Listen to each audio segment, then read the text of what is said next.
let me call Sneha here. Sneha, come here. So Sneha got rank 12 in NEET exam. Okay, why? Because why I'm calling Sneha here is that because I come here. Why I want she to be here is that I will give you my perspective on these questions, and these are the common or the standard doubts that students face, and we have not discussed these questions. She is working in AIMS, and I have just invited her, and I will give my perspective, and let us ask her perspective also, that what she did, because I am sure that there will be few questions that must be in her mind when she was preparing for the exam, that how to handle on those particular things. As far as the first question goes, I don't think I am intelligent enough to crack this exam, so you have to take it out from your mind, friends. Please remember that particular thing, and I am probably the biggest example of this particular point, is that I did not get selected when I was preparing for my PMT exams. Why? Because I did not study. मैं पढ़ा ही नहीं था उस time पर, तो इसलिए मेरा selection नहीं हुआ था, और मुझको कोई दुख नहीं हुआ था इस बात का कि मेरा सिलेक्शन नहीं हुआ. टेक माय वर्ड्स, कोई इतना सा भी दुख नहीं हुआ था सिलेक्शन नहीं हुआ, क्योंकि मैंने पढ़ाई नहीं की थी. But because of some statements of my family members, because of all this, I was very determined that now I have to get a rank, whatever, no matter what. And next year I got rank 9 in my state.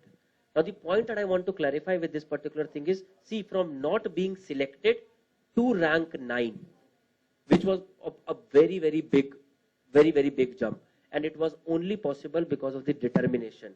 I was very, very determined that I had to get this.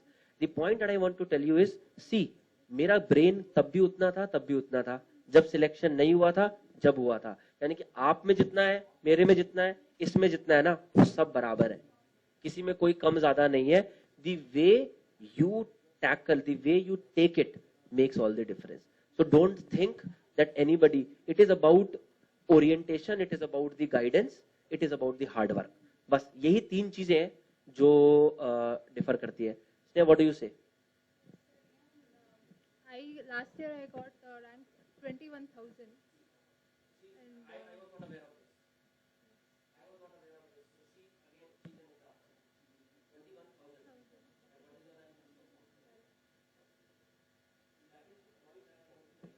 let's see, 21,000 to 12 in 1 year.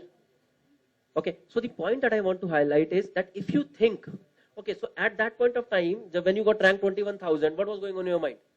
I had not prepared, so I thought I have to work hard, and that is the precise point that I want to tell you, friends. That is the precise point. See, if you think that you have not prepared well, you were not to mark, you have not done your best effort, then go with it. I can tell you that you will get very, very good ranks in the exam without any doubt. Okay.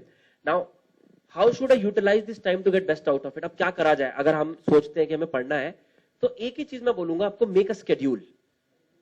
बहुत सारी चीजें पढ़ने के लिए आपके पास, सबसे बड़ा problem आता है कि आपको पता ही नहीं होता कि क्या पढ़ना है क्या नहीं पढ़ना. आप एनाटॉमी पढ़ते चले जाते हो, आप फिजियोलॉजी पढ़ते चले जाते हो, उसके चक्कर में ऑर्थो कॉम्प्रोमाइज हो जाता है. आप बायोकेमिस्ट्री छोड़ देते हो, पता चलता बायोकेमिस्ट्री से पेपर आ गया. You have to make a schedule जिसमें आपको सारे के सारे सब्जेक्ट पढ़ने हैं. व्हाट डू यू से?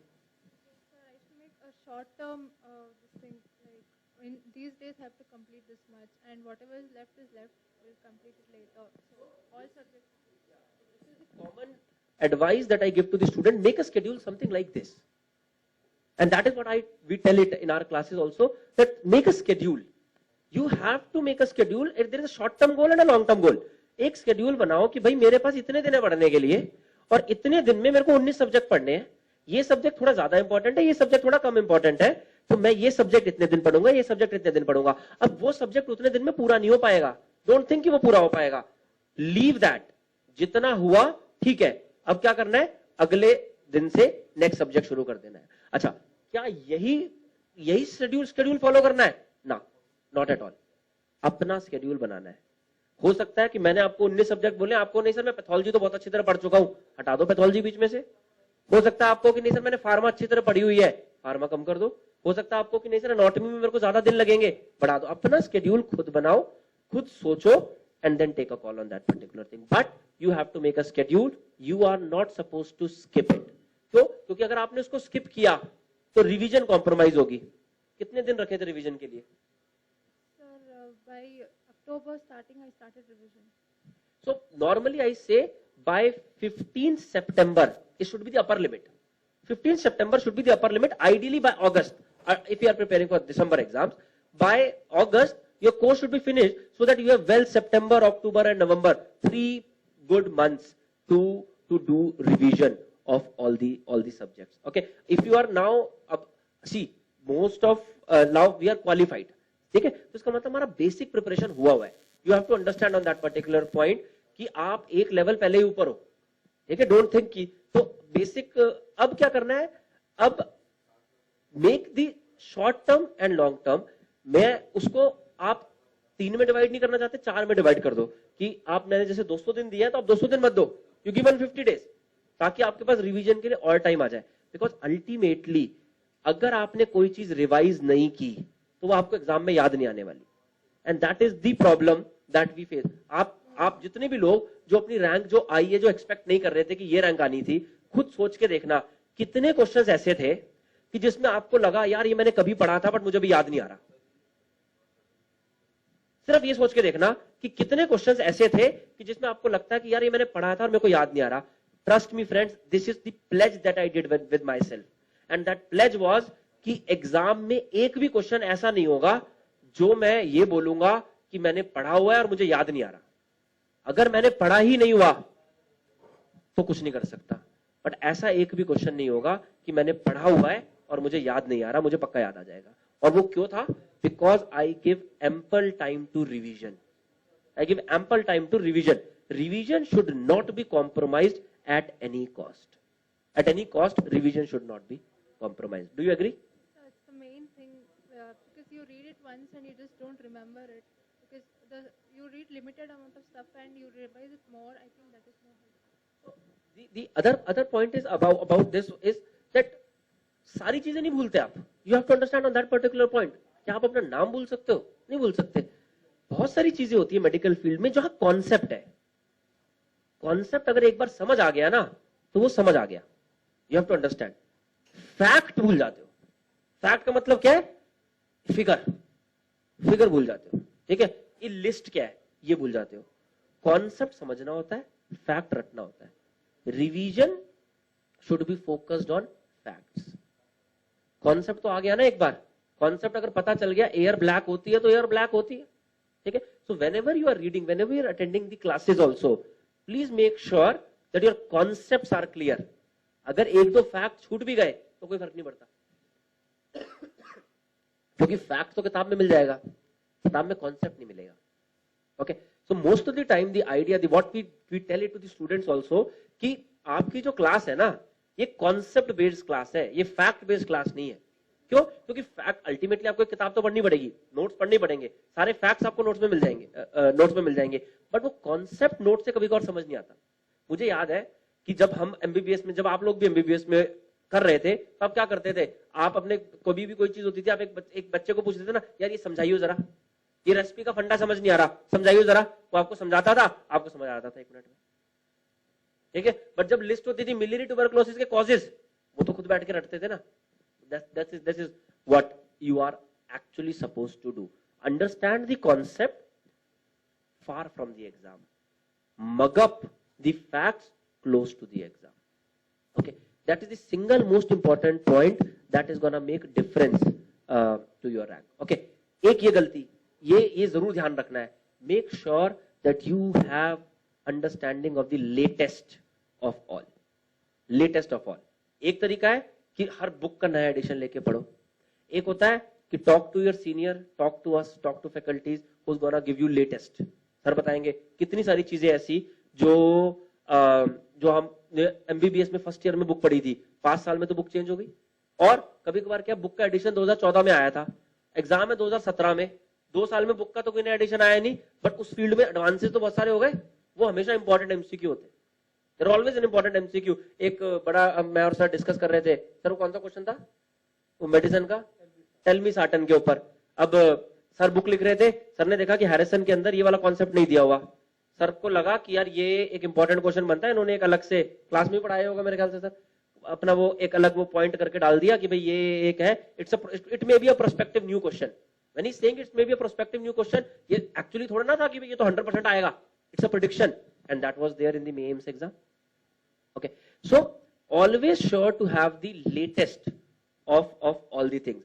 क्लास से लो, सीनियर से पूछो, खुद मेहनत करो, बट आपको ये पता होना चाहिए जो भी नए एडवांसेस हुए. अभी वो सौरभ ने एक चीज बताई कि आप लोग क्या पढ़ते हो, कालाजार. कालाजार के लिए ड्रग ऑफ चॉइस क्या होती है ना, लाइपोसोमल एम्फोटेरिसिन बी. बट अगर आप देखोगे कितनी सारी फार्मा की बुक है, उसमें अभी भी स्टीबोग्लूकोनेट दिया हुआ है. ठीक है, उसमें अभी भी स्टीबोग्लूकोनेट दिया हुआ है, but that's actually liposomal amphotericin amphotericin B. So these are the things. ये एनाटॉमी जो हम फर्स्ट ईयर में आप लोग कैवर्नस साइनस के रिलेशंस पढ़ते थे, अब वो जो नया ग्रेस एडिशन आया है वो अलग है, वो चेंज हो गए. It becomes an important MCQ. अगर आप पुराने क्वेश्चंस देखोगे, एक जमाना था investigation of choice for pulmonary embolism, VQ scan. आज के जमाने में वीक्यू स्कैन अगर आप बोलोगे भाई ये क्या होता है वीक्यू स्कैन, भाई करते ही नहीं कोई. CT angiography, video. So these are the latest kind of things that all of you must know about the topic. Okay, now individual subject के बारे में नहीं बोल पाऊंगा मैं अभी, आपको बहुत ज्यादा हो जाएगा आप लोगों के लिए. But how many hours do I need to study in a day? चलो पहले इससे एग्जांपल लेते हैं, then I tell you my view and it will not be biased. Sir, I think it depends on the individual, your capacity to read on each day. Like sometimes I used to read for 7 to 8 hours and sometimes 12 hours. It depends on each day how much you can take inside. Not just studying, the quality is also important. Exact answer that I was supposed to give you. Please don't copy. आपका कोई दोस्त 15-16 घंटे पढ़ रहा है, 18 घंटे पढ़ रहा है, इसका मतलब ये नहीं है कि आपको भी उतनी देर पढ़ना है. It is the output that is gonna help you. कभी कभार होता है दिमाग बंद है, बट आप सिर्फ इसलिए पढ़ रहे हो कि नहीं मुझे पढ़ना है. Don't do that. Breaks between the studies is also an important part. आजकल आप लोगों ने सुना everybody is conscious about the health, तो बड़े डाइटिंग कोर्सेज एक्सेट्रा एक्सेट्रा चल रहे हैं. क्रैश डाइटिंग में भी एक दिन का ब्रेक होता है. You have to understand on that particular point. और यहां हम स्टडीज में भी ब्रेक नहीं ले रहे कि कहां तक घुसेगा इसके अंदर, नहीं घुस पाएगा. Breaks are important. 7 घंटे बहुत है, 8 घंटे बहुत है, 10 घंटे बहुत है, इंडिविजुअल कैपेसिटी है. आपको जितना लगता है आपके लिए कंफर्टेबल है उतना पढ़ो. Don't over stretch yourself. अगर आपने अपने आप को, अगर आपको लगता है कि आपने अभी तक जितना, मैंने आपको पहली चीज बोली, अगर आपको लगता है कि जितना आपने पढ़ा था उतना सफिशिएंट था, वो अपर लिमिट थी आपकी, आपका बेस्ट था, जो भी रैंक आई ले लो. Be satisfied with that rank and take it. But अगर आपको लगता है कि नहीं, I can do better than this, we will help you for sure on this particular part, but that should come from you कि नहीं, yes I can do better than this and I want to do better than this. ये दोनों points आपके अंदर से आने चाहिए, तभी फायदा है, अदरवाइज कोई फायदा नहीं है. ओके, बुक्स की बात करते हैं. नाउ बुक्स के Just read the class notes and the subject wise books for each subject. So why I'm taking her opinion before each answer is basically proof है सिर्फ इसलिए. And she is also seeing these questions for the first time. ऐसा नहीं है कि ये मैंने इसको बताया कि ये आंसर देना है ना. The point that I want to tell you friends is कि बुक्स में भी बहुत ज्यादा फर्क नहीं पड़ता. अगर आपने नोट्स पढ़े हुए हैं तो आपके 90% कॉन्सेप्ट्स आर डन. ठीक है, थोड़ी सी प्रॉब्लम रह जाती है फैक्ट्स के साथ. इंस्टीट्यूट आपको एक नोट्स देता है, वो भी सब्जेक्ट वाइज नोट्स होते हैं, आप उनको पढ़ लो, बहुत रहेंगे आप लोगों के लिए. Majority of time it is more than sufficient. अगर आपको सेटिस्फैक्शन नहीं होती कोई बात नहीं, आजकल हर सब्जेक्ट की एक सब्जेक्ट वाइज बुक आती है, कोई भी एक उठा लो और उसको पढ़ लो. वो ए ऑथर ने लिखी है कि बी ने लिखी है, बहुत ज्यादा फर्क नहीं पड़ेगा. ठीक है. अच्छा, इसमें एक छोटा सा एग्जांपल बताता हूँ. अब की बार लास्ट ईयर जिपमर के पेपर में क्वेश्चन आया, half life of iridium 192. Anybody? आया था question, answer 74 days. 74 days. Okay, now हम जो नॉर्मली पढ़ते हैं ना हाफ लाइफ, उसमें इरिडियम बुक्स में तो लिखी होती है, बट हम क्लास में पढ़ाते हैं तो इरिडियम की नहीं पढ़ाते, क्योंकि इरिडियम की पहली बार आई थी, उससे पहले आई नहीं हुई थी. एक स्टूडेंट ने मेरे को एक मेल लिखा कि सर ये क्वेश्चन आपने क्लास में नहीं कराया था. ओके, मैंने उसको रिप्लाई किया, अच्छा सॉरी बेटा, बट वैसे कितने क्वेश्चन आए थे रेडियोलॉजी के? उसने कहा सर 9। अगर कितने कराए थे? कहते सर 8। मैंने उसको पूछा बेटा 8 ठीक थे? कहते नहीं सर। मैंने कहा I think you have answered my question. Please understand the point that I want to tell you is कि अगर तुम वो 8 ठीक कर लेते तो रैंक तो आ गई थी ना। तो तुम्हारी जो रैंक कॉम्प्रोमाइज हुई वो इस वजह से नहीं कॉम्प्रोमाइज हुई कि वो 9वां क्वेश्चन नहीं कराया गया था तुम्हें, वो इस वजह से कॉम्प्रोमाइज हुई कि जो चीजें कराई गई थी वो भी हम पूरी रिकॉल नहीं कर पाए। और वो क्यों रिकॉल नहीं कर पाए? Because of the lack of revision. Please understand on that particular point. No matter what आप क्या पढ़ रहे हो, कितना, हमने भी जब एग्जाम दिए, अब इसने भी एग्जाम दिए, कितने नंबर है तेरे? Number, marks 1240। See you have to understand on that product 1500 out of 1500, and this 1240 is not the exact score, it is the equated score, yani ki there is some factor through which we are multiplying it, so let us assume it is 1200, yani ki 300 तो गलत है। अगर हर question के 5 number भी मान लो तो 60 question तो इसके भी गलत है, यानी कि 240 ठीक है 300 में से, यानी कि 60 क्वेश्चन का स्कोप तो दिया ना इसको। Don't worry about that, don't worry about that, कोई फर्क नहीं पड़ता। 2 4 5 चीजें नहीं आती, कुछ नहीं होगा। Please please understand. बट जो चीजें पढ़ी थी उनमें कहीं compromise, and that is the biggest mistake that we do while we are preparing. We try to read as much as possible. हम कोशिश करते हैं ये भी पढ़ लेते हैं, अरे यार ये ना आ जाए ये भी पढ़ लेते हैं, ये ना आ जाए ये भी पढ़ लेते हैं। Please, knowledge never goes waste. I never tell it to students कि आप नॉलेज मत रखो, जितना पढ़ोगे उतना अच्छा है आप लोगों के लिए, but there is a priority. First, do the things which are commonly asked. What? Do the things which are commonly asked. When you are done with that, जिस दिन मुझे लग गया कि हाँ भाई ये मेरे को क्लास में पढ़ाया था, ये मुझे सारा आता है, ये मेरे नोट्स में लिखा हुआ है, मुझे आता है, उसके बाद आगे बढ़ेंगे। और that is more than sufficient to give you a rank in top 50. और 1 और 50 में बहुत ज्यादा फर्क नहीं होता, more or less all are same. Okay. How should I revise? As I already told you, revision should be more based on facts rather than concept. Try to understand. If I'll keep on revising, my name is Rajat, my name is Rajat, my name is Rajat, इससे कुछ तो ना मिलने वाला है। मेरे को ये याद करना ज्यादा इंपॉर्टेंट है ना, भाई आपका नाम क्या है, आपका नाम क्या है, ये मेरी नॉलेज को एनहांस करेगा।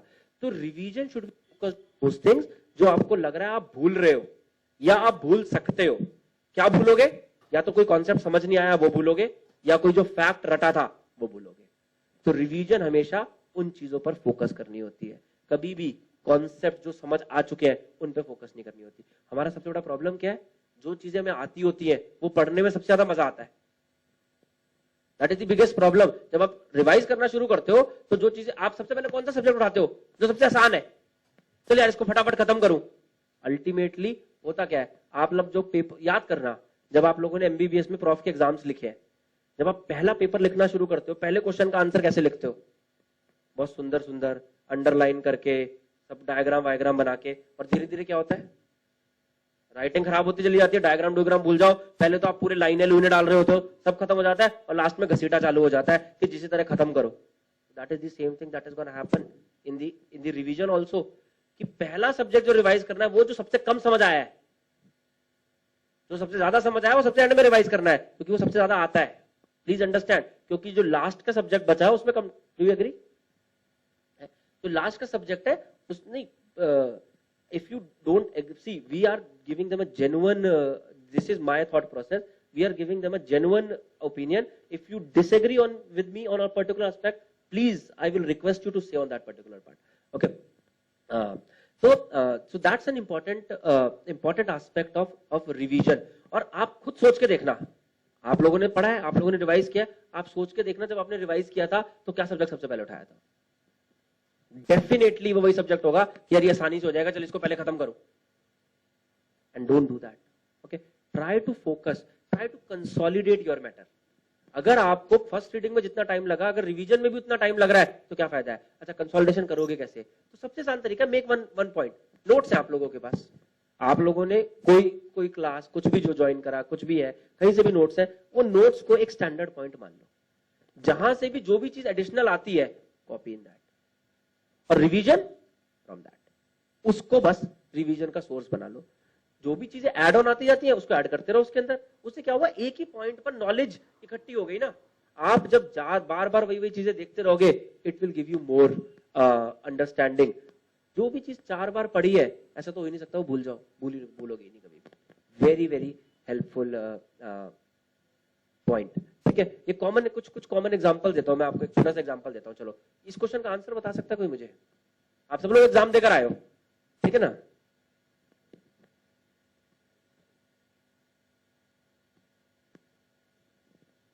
सी all of you have given the exam, ठीक है ना, 2 महीने पहले। और पहले मुझे बताओ कि क्या क्वेश्चन आ सकता है पेपर में? Let us take that. एक तो हो गया कि भैया आपने अपनी वाइफ का नाम पूछ लिया, हमें कैसे पता होगा? तो वो तो आएगा ही नहीं ना। ये तो आ सकता है ना। आंसर बताओ इसका। चॉइसेस दे दूं, सब बता दोगे? एमसीक्यू है ना, चलो चॉइसेस ले लो। Bhore committee, Srivastava committee, Jungalwalla committee, Kartar Singh committee. सारी ऑप्शन होती है, 5वीं भी दूं?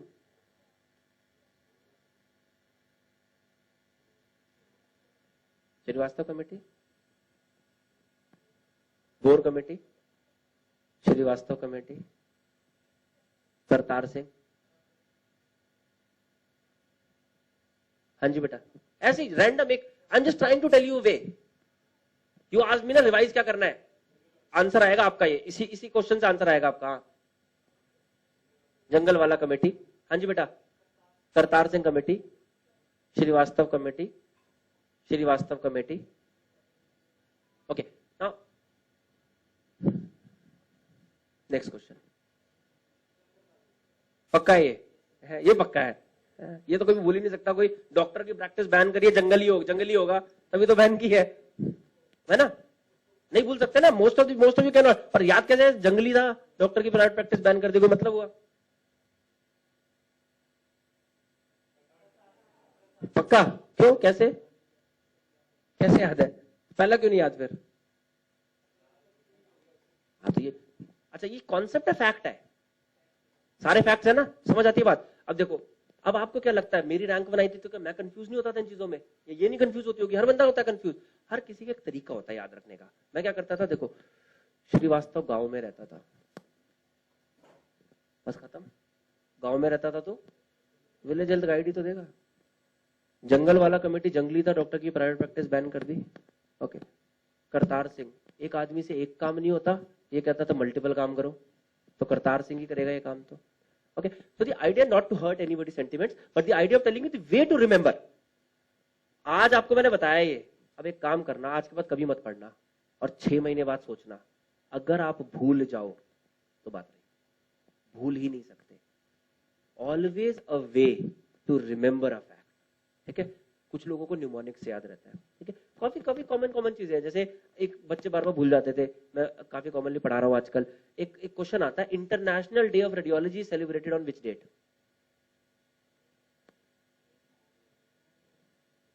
अगर नवंबर मंथ, डेट 8th और 10th, पहली चॉइस 8th, दूसरी चॉइस 10th। तो अब इसको सिंपल तरीका है, जिस दिन मोदी ने डिमोनेटाइजेशन अनाउंस किया, वो तो गोल्डन डेट हो गई है। So the idea is link it with your daily life. वो पुराने जमाने में दादी, वो डॉक्टर मनीष ने एग्जांपल दे रहे थे, पुराने जमाने में दादियां कैसे बोलती थी, तेरे पापा की शादी तब हुई थी जब बाढ़ आई थी, ऐसे एग्जांपल देते थे ना। तो वो क्या होता था, एक मेजर इंसिडेंट के साथ लिंक कर दिया ना कि आप जिंदगी में कभी नहीं भूलोगे, ठीक है? उसका सबसे बड़ा एडवांटेज क्या होता है, 2 चीजें लिंक कर दी ना। तो अब आपने कहा 8th और 10th, मोदी ने डिमोनेटाइजेशन कब अनाउंस किया? 6th और 8th, ये तो दोनों साथ ही हुए थे, इसका मतलब 8 ही हुआ। Are you getting it? So whenever there are facts and you have linked it to facts, it becomes easy to recall it. अब देखो ये,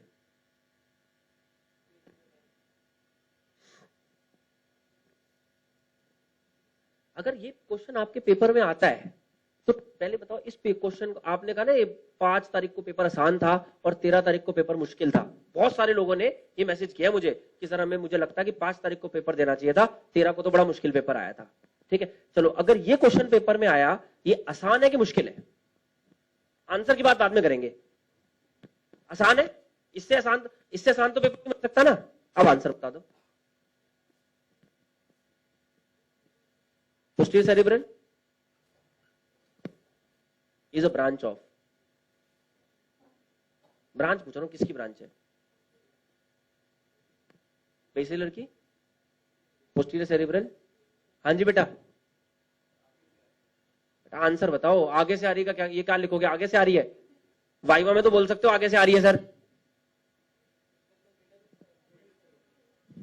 इंटरनल कैरोटिड आर्टरी है, it's a direct branch from the internal carotid artery. अब बताओ paper आसान था कि मुश्किल था? हाँ जी, अभी तो आपने आसान बोला था, तो आप पेपर देकर आए तो आपने बोला आसान पेपर था, और जब रिजल्ट आया तो मुश्किल हो गया। Are you getting it? So please remember, आसान मुश्किल कुछ नहीं आता, it's a state of mind. It's a state of mind. अगर आपको आता है तो आसान है, नहीं आता तो मुश्किल है।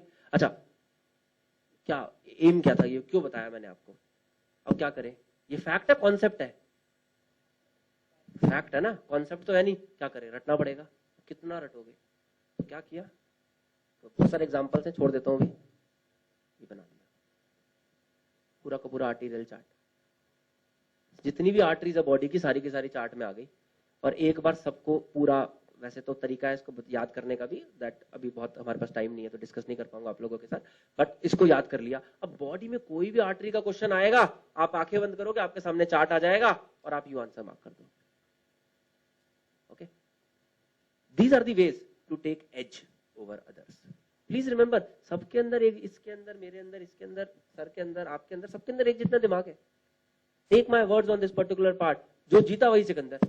मैं रैंक लाया हूं, ये रैंक लाई हो तो यहाँ बैठिए, कल आप भी आओगे यहाँ पे। It's totally with in you कि आपने ये बात अचीव सोच ली कि हाँ भाई, ये किसी ने मेरे को किसी ने पढ़ाया नहीं है ये सारी चीजें, क्योंकि मैंने थर्ड ईयर में सोच लिया था कि भाई मुझे रैंक 1 लानी है। ये एम ही था लाइफ का, और कोई एम ही नहीं था कि मुझे लानी है। इसको अचीव करने के लिए कुछ भी करना पड़े वो करूंगा। तो मेरे को लगता था कुछ चीजें समझ नहीं आती तो मैं ऐसे फालतू के उल्टे तरीके बनाता था रटने के। Everybody has a way to achieve the thing which he wants to achieve in life, but वो पाथ हर किसी का अलग अलग होगा। हो सकता है सेम हो सकता है आपको चीजें ज्यादा अच्छी समझ आती हो सकता है आपको निमोनिक बनाना ज्यादा अच्छा लगता हो सकता है आपको डेली लिंक करके ज्यादा अच्छा याद रहता हो। सबके लिए अपना तरीका है। ऐसे ऐसे बच्चे होते हैं जिनको निमोनिक समझ नहीं आते, और कुछ कुछ ऐसे लोग होते हैं जो पता नहीं किस किस चीज का निमोनिक बना लेते, अपने दोस्तों का नाम निमोनिक से याद रख लेते हैं लोग। The idea of telling you this is, एक क्वेश्चन आता है एक्सिलरी आर्टरी की ब्रांचेस याद है किसी को? आपको छोटा सा एग्जांपल दे रहा हूं। क्यों दे रहा हूं? My Neiphiu is in first year MBBS.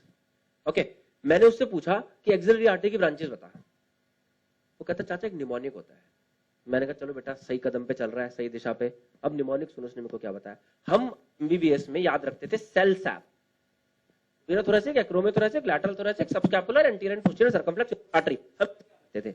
उसने मेरे को निमोनिक बताया slap a lawyer save the doctor. मैंने सोचा, मैंने कहा बेटा गलत है, कुछ गड़बड़ी। चाचा slap a lawyer save the patient, गलत है।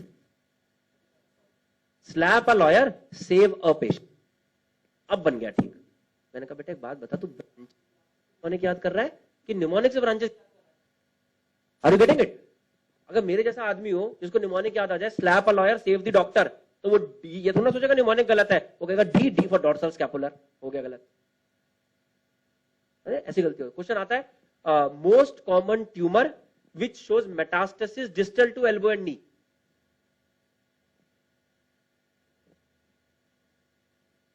These are standard questions, NEET के एकदम वो वाले क्वेश्चंस है कि you can not afford not to know the answer. Most common tumour which show metastasis distal to elbow and knee. सबसे common bone tumour क्या है? Metastasis.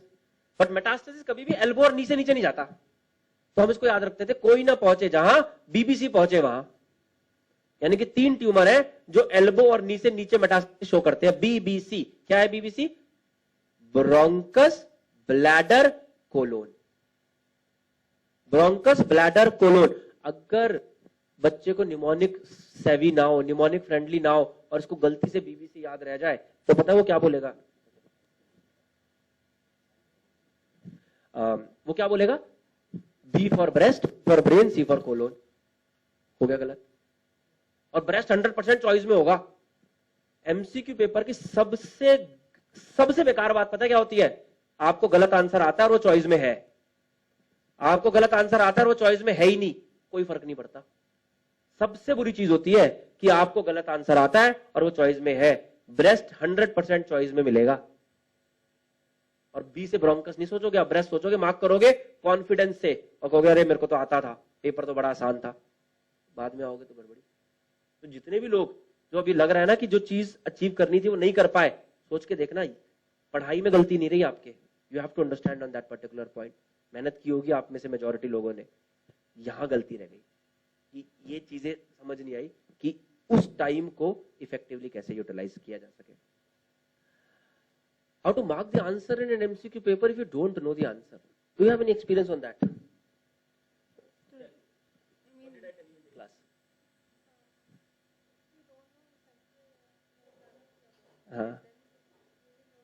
Yeah. So I told this in the class. Yeah. Okay. So see, there are a lot of things. अगर आपको लगता है कि आपको हर question का आंसर आता होगा, बोल दिया भाई, बोल दो। एक मिनट यार, बीवी का फोन आ रहा है, दिक्कत हो जाएगी।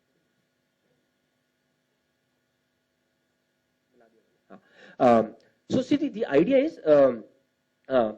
let us take this question. I am taking the example from the question that has been asked in the exam. This question was asked in May AIMS 2013.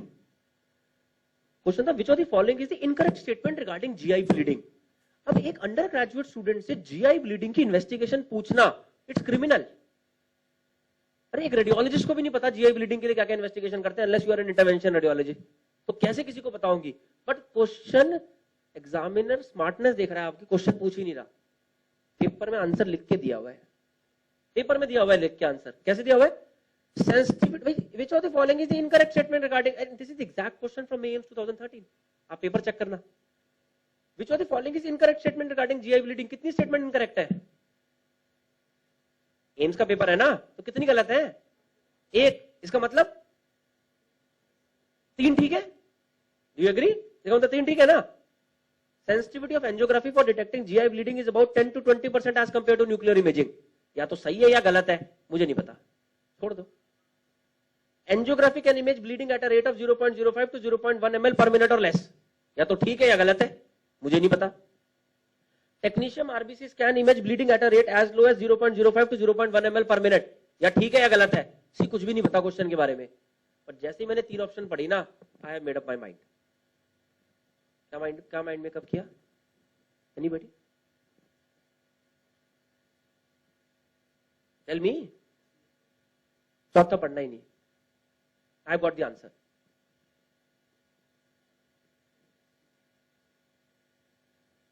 Do you agree with me कि 2 investigation की sensitivity same नहीं हो सकती? Do you agree? Tell me. या तो B है या C है, एक ही तो गलत है ना, और ये तो दोनों सेम ही रेट बोल रहा है, तो इसका मतलब इन दोनों में से एक पक्का गलत है। अगर B और C में से एक गलत है, इसका क्या मतलब है? ए और डी सही है, खत्म, question end. A is a right statement. A कहता है कि भाई एंजियोग्राफी कम सेंसिटिव है, न्यूक्लियर मेडिसिन ज्यादा सेंसिटिव है, question end there. B answer हो गया। Are you getting it? See, आपको जीआई ब्लीडिंग के बारे में कुछ नहीं पता, बट आपको पता है answer. This is called as smart way of handling the paper. ये यही क्वेश्चंस है जो रैंक डिफरेंशिएट कर देते हैं। एक स्टूडेंट है, अरे यार जीआई ब्लीडिंग तो मैंने पढ़ाई नहीं, छोड़ यार, ये भगवान, ये मार्क करा दियो, कर दिया mark.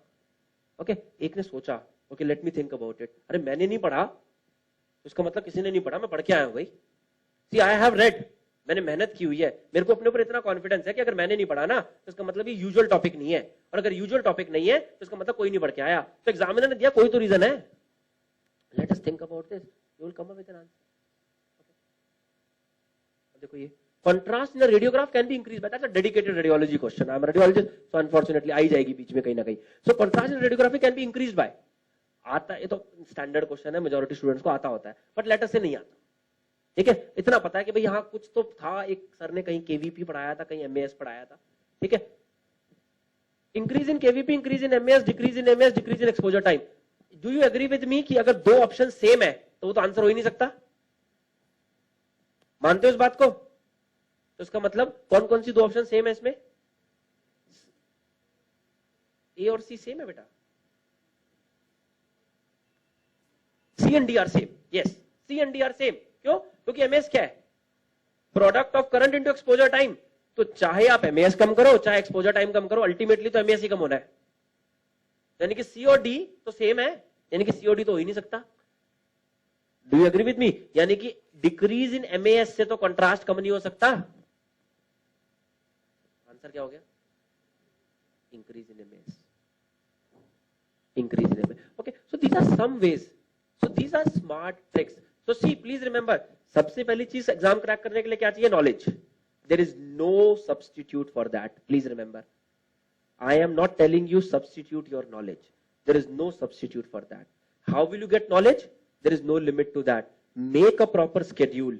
Go with a proper schedule. Settle down your concepts, settle down your facts. And trust me, friends, qualifying for the NEET, getting a rank itself gives a stamp that you have done some amount of work. What is required is just a tuning. Just understanding on small these aspects. Okay, इसको छोड़ देते हैं. How many questions should I attempt in NEET AIMS PGI? तो मेरे बोलने से अच्छा है इसी से एग्जांपल ले लेते हैं, because she qualified for AIMS PGI. Yes, she didn't write PGI. Okay, so AIMS और NEET का तो बता देगी, PGI का मैं बता दूंगा आपको. You ask for PGI, so I'm gonna talk about it. All, sir, because there's no negative marking, so most of it. Yeah. So again, so that's a point that I want to tell you. So NEET, there is no, I don't know who has spread all these rumors that there are dummy questions, etc., etc. There is, in your prospectus, it is very, very clearly written that there is no negative marking. And when there is no negative marking, it is foolish, simply foolish to leave a question. AIMS, there is a negative marking, and that to 1/3. अब क्या करें? Again, most of the time, I believe that you should not leave any question irrespective of the exam. But that's my personal preference. ठीक है? And she is also agreeing to that. But मैं somehow कभी-कभार क्या होता है, कुछ-कुछ paper, कुछ-कुछ question पे ना पेन चलता ही नहीं है. आप जितनी मर्जी कोशिश कर लो, मार्क ही नहीं हो पाता. So your attempt should be at least more than 195. Should not be less than 190. और वो कौन सा क्वेश्चन है जो नहीं छोड़ना है, जो क्वेश्चन देख के समझ ही नहीं आए, मेडिकल फील्ड का भी क्वेश्चन है कि नहीं है, ऐसा कुछ आ गया कि आपको पता ही नहीं चला कि ये क्या पूछ लिया, कोई सर पैर ही नहीं पता कि क्वेश्चन क्या है, चॉइस क्या है, छोड़. अगर आपको लगता है थोड़ा बहुत भी पता है टॉपिक के बारे में, एक चॉइस रूल आउट हो सकती है, मार्क कर दो. किसी और के लिए नहीं छोड़ना यार, छोड़ दोगे तो बेकार हो जाएगा. पीजीआई में क्या है, 250 क्वेश्चन है, 5 ऑप्शन है, 1250 चॉइसेस. प्रॉब्लम है हर क्वेश्चन, हर चॉइस को ट्रू फॉल्स करना है, and there is 50% negative marking. PGI के लिए जो स्टैंडर्ड है, ऐसा कोई रूल नहीं है, हर किसी का अपना अपना व्यू पॉइंट है. बट मेरा जो personal, I got a decent rank in PGI, many of my juniors, many of my students have got decent rank. तो उन सबके साथ इंटरेक्शन करके, और हमने भी अपने टाइम पे जो डिस्कस किया था, हमने ये चीज नोटिस की कि पीजीआई में यूजुअली 500 to 550 ऑप्शंस ठीक होते हैं. That's an approximate.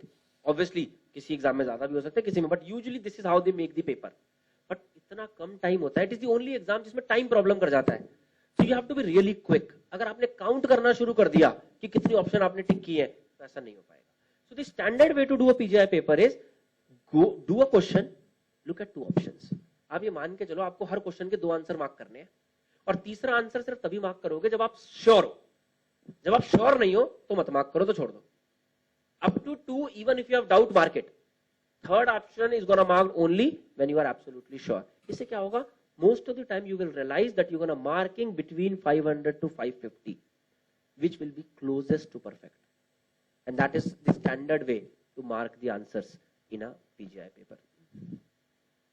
Should I write mock test? Yes, sir, you'll get a fair idea how to manage your time and how to take calculated guesses. Single most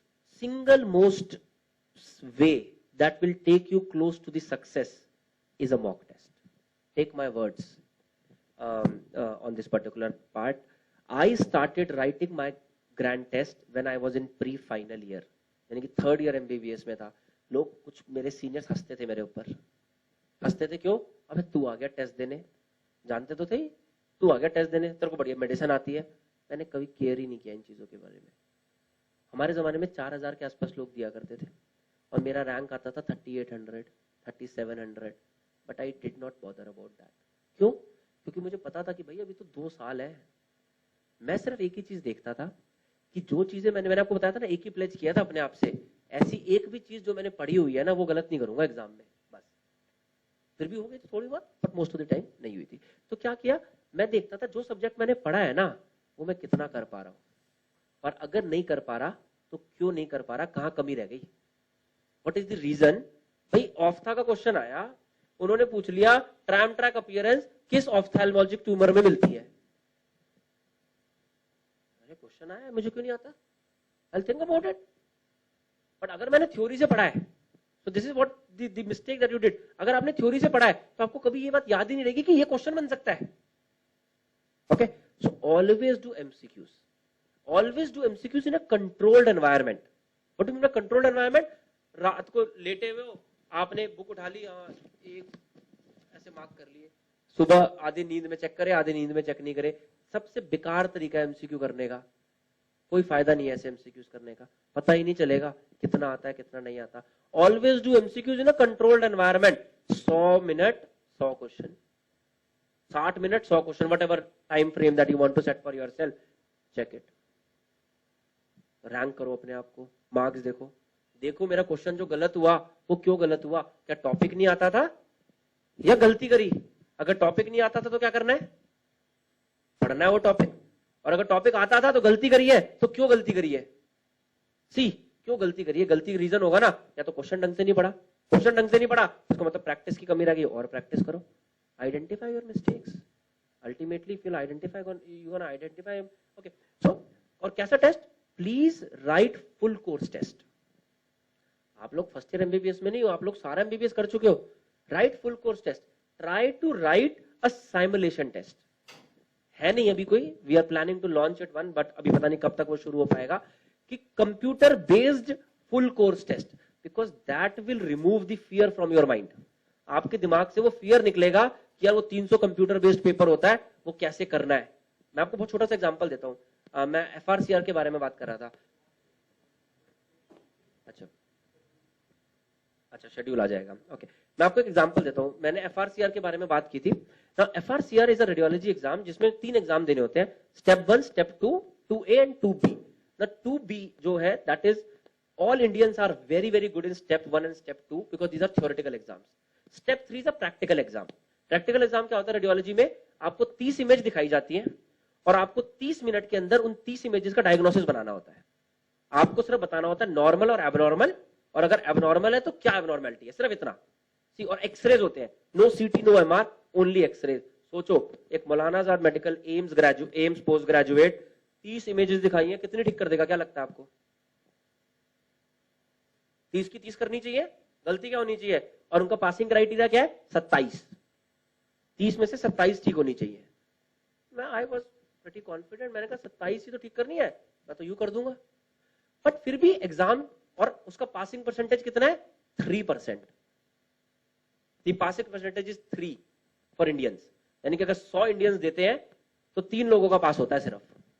तो मुझे लगा यार इतना आसान exam, इसमें क्या इतना, कुछ तो लोचा है, कुछ गड़बड़ी है। एक काम करते हैं, एक साइमुलेशन एग्जाम देते हैं। तो उसके साइमुलेशन एग्जाम्स इंडिया में होते ही नहीं। Most of the exams are held in either UK और Dubai. I was a senior resident at that time, तो मुझको छुट्टियां नहीं मिल रही थी, ma'am see was pretty hectic, छुट्टियां नहीं मिल रही थी। तो मैं Dubai, most of the time लोग सीनियर रेजिडेंसी के बाद देते हैं तो वो छुट्टियां उठिया लेके दुबई चले जाते हैं, तो मैं नहीं जा पाया। तो मैंने क्या किया, एग्जाम था मेरा जिस दिन, उससे एक दिन पहले यूके में एक साइमुलेशन एग्जाम था। तो मैंने कहा चलिए दे के देख लेता हूं, थोड़ा आइडिया आ जाएगा कि कितने पानी में हो। और वो एक नहीं 8 साइमुलेशन एग्जाम्स थे, और 8 एग्जाम की प्रैक्टिस करानी थी, आधे घंटे के थे, 4 घंटे में हो जाना था। फ्रेंड्स जब मैंने पहला एग्जाम दिया ना, पता मेरे कितने नंबर थे? Yes any? अभी नहीं, 14, 14। हार्ट सिंक कर गया था मेरा लिटरली। मैंने कहा ये क्या हो गया, मेरे 30 में से सिर्फ 14 एक्सरे ठीक है। मैं हर रोज बच्चों को पढ़ा रहा हूं 5 साल से, और मेरे को सिर्फ 14 एक्सरे ठीक करने आते हैं।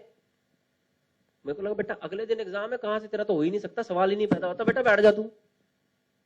फिर लगा चलो ये 8 एग्जाम है, ये तो दे देता हूं। फीस भरी हुई थी, 2-2 लाख रुपए फीस थी एग्जाम की, चलो दे देता हूँ। अगला दिया 17, थोड़ा सा अच्छा लगा, 18, 20, 22, 24। तो जो मैं 8th एग्जाम दिया, साइमुलेशन एग्जाम, 26। जब 26 आए ना, आई वॉज कॉन्फिडेंट, यहाँ यार ठीक ठीक चल रहा है, यानी कि मतलब देखना आता है, रेडियोलॉजी आई तो है, वो तो कुछ गड़बड़ी थी। But when I wrote my final exam next day, it was 27। 30 तब भी नहीं आए, 27, मतलब यानी कि जो थ्रेशोल्ड थी वो पूरी हो गई। एंड देन आई रियलाइज्ड कि भाई नॉलेज तो थी मेरे पास, अगर मैं एग्जाम देने जाता बिना नॉलेज के तो बिल्कुल ही नहीं होता, पर नॉलेज तो लेकर आया था। एक दिन में नॉलेज थोड़ा ना मिल गई। उस एक दिन में क्या हुआ, एग्जाम से इतना प्रिपेयर हो गया, उस साइमुलेशन एग्जाम मेरे को इतना समझ आ गया कि मुझे ये पता चल गया, पहले मैं ऐसे रैंडमली देखता था किताब के अंदर से एक्सरे, तब मैंने एग्जामिनेशन एटमॉस्फेयर में देखा तो मुझे समझ आया कि क्या चीज गलत होती है, क्या चीज सही होती है। So make sure to have that practice, make sure that you don't have that fear in your mind of the exam. आप में से बहुत सारे लोग हैं जिन्होंने एग्जाम दिया होगा, अगर पहली बार नहीं दिया था, और अगर पहली बार दिया था तो जिनको स्टिल ये शायद थोड़ा सा डाउट रहा होगा या थोड़ा सा फियर रहा होगा। You have to take out that particular fear. Please remember, जो चीजें आती हैं अगर आपने वो कर दिया, आप पढ़कर गए हो ना, तो 500 क्रॉस नहीं करेगी रैंक, 500 से अंदर ही अंदर रहेगी without any doubt. How to prepare for image based question, ये तो बहुत बड़ा एक सेपरेट टॉपिक हो जाएगा, तो इसको भी छोड़ देते हैं। द लास्ट पॉइंट ले लेते हैं, प्रोमेट्रिक सिस्टम। तो ज्यादा ये डेट आप में से बहुत सारे लोगों को लग रहा होगा ना कि 6 तारीख को एग्जाम दिया या 5 तारीख को 13 तारीख को एग्जाम दिया, तो एक छोटा सा 1 मिनट बस, और मैं आपका ज्यादा नहीं लूंगा, 1 ही मिनट और लूंगा। प्लीज रिमेंबर फ्रेंड्स, कोई फर्क नहीं पड़ेगा आपने किस दिन एग्जाम दिया, ठीक है? At what date you give the exam? 10th afternoon session. 10th afternoon, okay? At what date you gave? 10th afternoon, okay? तो मुश्किल था आसान था? मुश्किल था आसान था? है? So the idea of, हाँ जी बोलो बेटा। तो बेटा इसका मतलब पता है ना क्या है? क्वेश्चन वर इजी, इसका क्या मतलब है पता है? टॉपिक पढ़ा हुआ है। चॉइसेस वर ट्रिकी, इसका क्या मतलब है? प्रैक्टिस कम रही, रिवीजन कम रही। Please understand, that is the precise point that I want to tell to all of you. Okay, so now please remember, बहुत मैं डिटेल में नहीं जाना चाहता प्रोमेट्रिक सिस्टम की, एक छोटी सी चीज बता देता हूं। अगर paper, there is something called as a true score and there is something called as an equated score. Equated score जो आपको मिला है वो इक्वेटेड स्कोर है।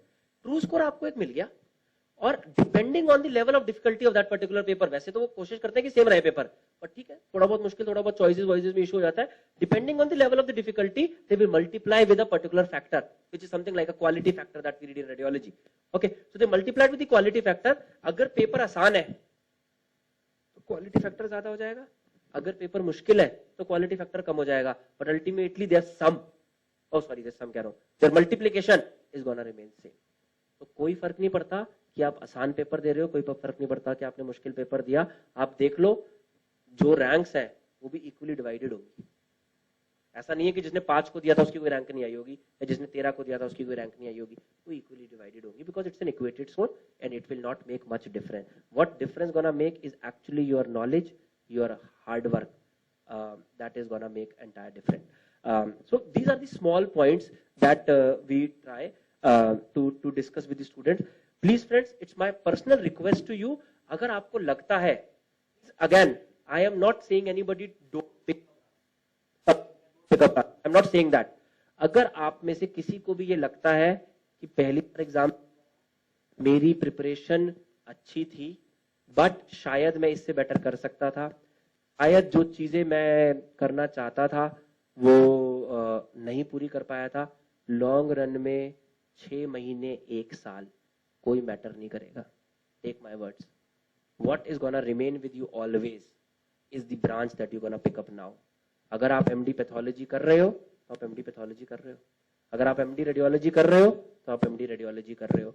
आपसे 5 साल बाद 6 साल बाद ये कोई नहीं पूछने वाला कि अच्छा तूने 2013 में की थी, ड्रॉप करके की थी क्या? अच्छा नहीं, पहले अटेम्प्ट में कर ली थी। Nobody is gonna ask you that. The only entity that you gonna have with you is whether you are a radiologist, whether you are a pathologist, whether you are a dermatologist, whether you are a surgeon. As far as success is concerned, that is there in all the branches. That is there in all the branches, but that depends. whether you are satisfied with the branch that you have achieved. Okay, so I was told for particularly, I think Divya is going to talk about that, this particular thing about the special course that you have for them. For this, for these students, those who are today, we have been, these all faculties are closely knit and would be closely associated with the Delhi Center. So we are launching a course, discounted course for these students for regular batch as well as TND batch. जो हमारे अपने students enrolled थे, the fees would be entirely 50%, whatsoever is the fee, और बाकियों के लिए there would be a 30% discount. But it would be a very close monitored batch because you all are the most potential candidates, those who would be achieving the batch.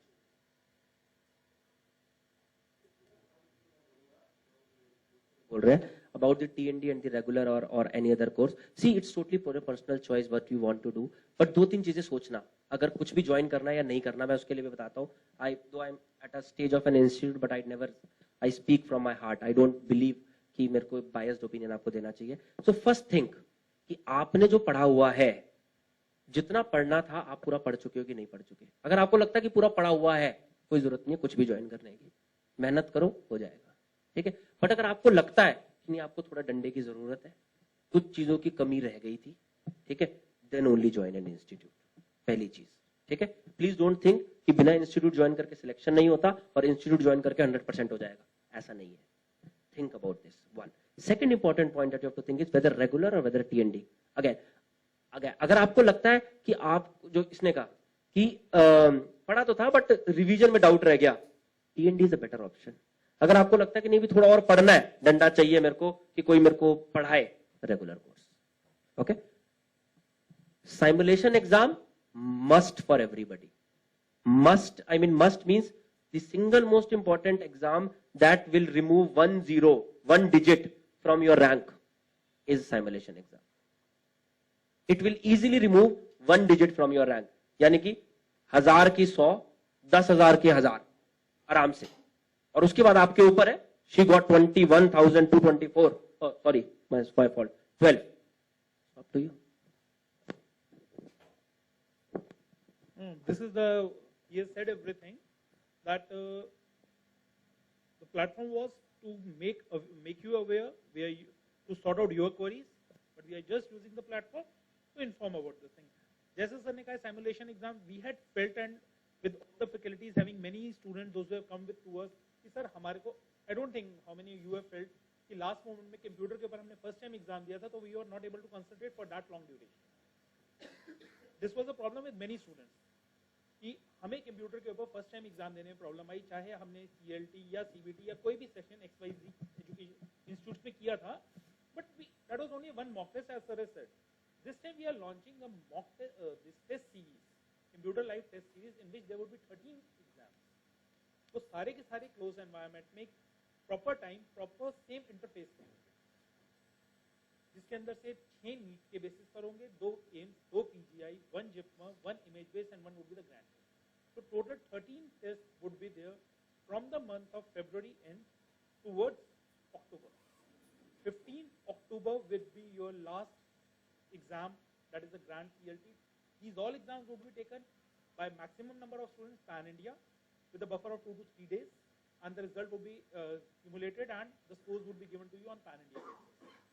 But the major CLT would be last. But जैसे grand test के ऊपर भी, as sir has rightly explained, कि he was only concentrated about his subject what he was studying.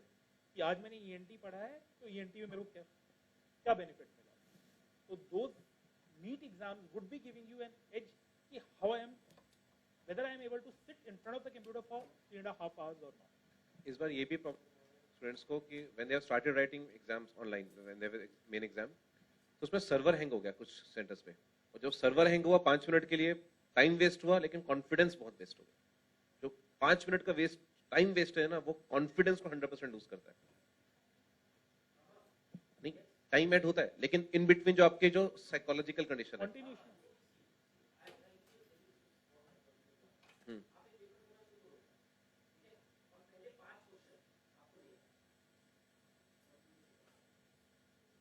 बस वही वही है। तो उसी के लिए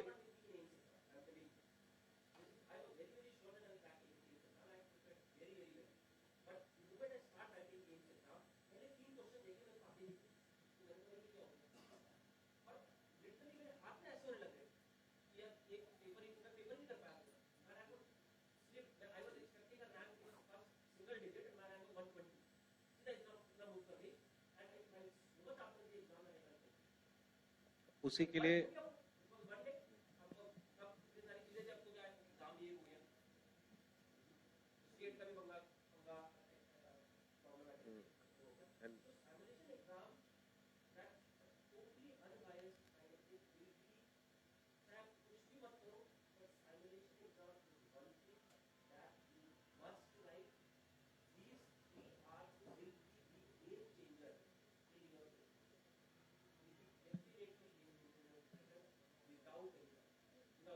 and these 13 tests, don't you think?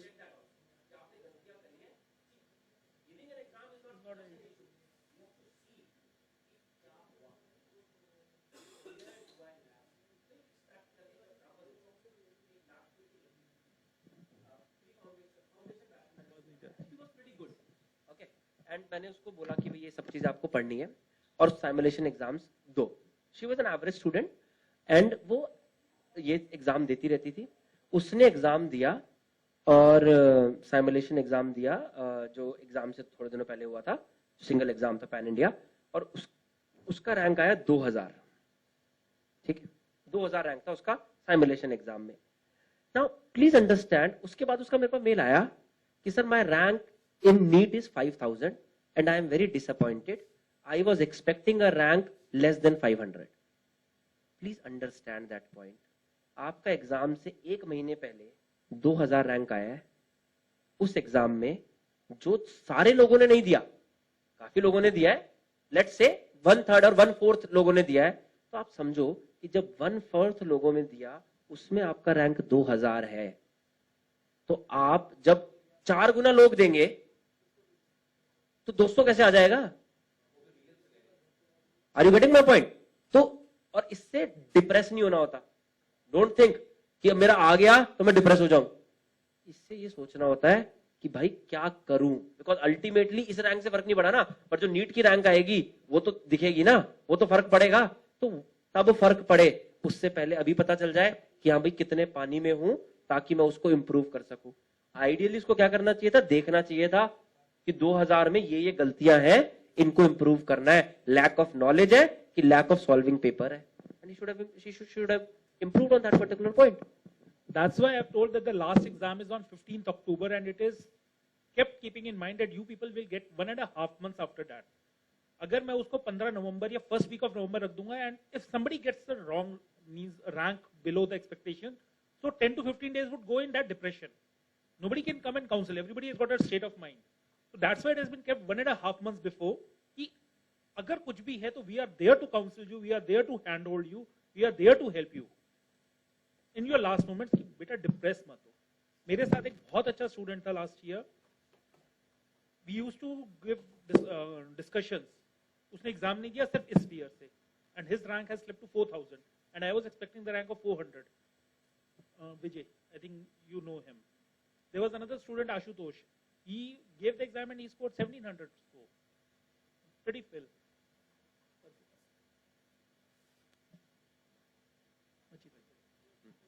So simulation exam at a proper interval and weaning of the exam towards the end, you should have done that. Everybody should give that.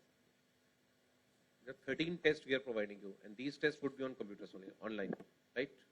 And you will also get all India ranking. And I hope 13 tests will be enough to overcome that phobia or that fear out of you. Yes or no? Yeah, and the last point that I'm going to say is that these are my personal contact details that are there, and personally I will try to help you out. If you join any course, I will be, I can assure you one particular part, that we will try to realize your full potential. What is that potential? That you have to decide. That is our personal commitment to you, that whatever is your full potential, we will try Personally, we're gonna help you on an individual to individual basis, on a group basis, the way that you want to take it forward. See, you have come a long way. Almost कहते हैं कि हाथ ही निकल गया, बस पूछ एक बची है. We will try to help you out in whatever possible way we can, and एक कुछ जर्क चाहिए, just, पुश चाहिए, पुश यहाँ से मिलेगा. think about Last it. stone. And that is all. And meanwhile, if you have any other specific doubt, there are few things that. So we are getting the compiling the list on that particular thing. So if you can drop your so individually it will be communicated to all of you. Okay. So that is all from my side. All right. Which one? So we are not sure whether it is available or not, but if you want, we will give it to you. There's a list of last year counseling on internet, but this list what we have prepared, this is on the basis of the previous 2 or 3 Yeah. years. So whatever student, This is then our see, compilation. it does not matter whether you join an institute or not. So we will be there. I can say it at least on my behalf and Saurabh and Divya and Manish behalf that we will be there to help you out no matter what. And you are free to contact us whenever you want, or if you want some of the things to be updated to you, just drop your contact information outside, and we will provide you whatever information that you want. Okay. And thanks for the Last, patient I hearing. want to facilitate, Yeah. Doctor, Uh, very good rank in NEET PG yeah. exam. Yeah. Wait only for 2 minutes, right?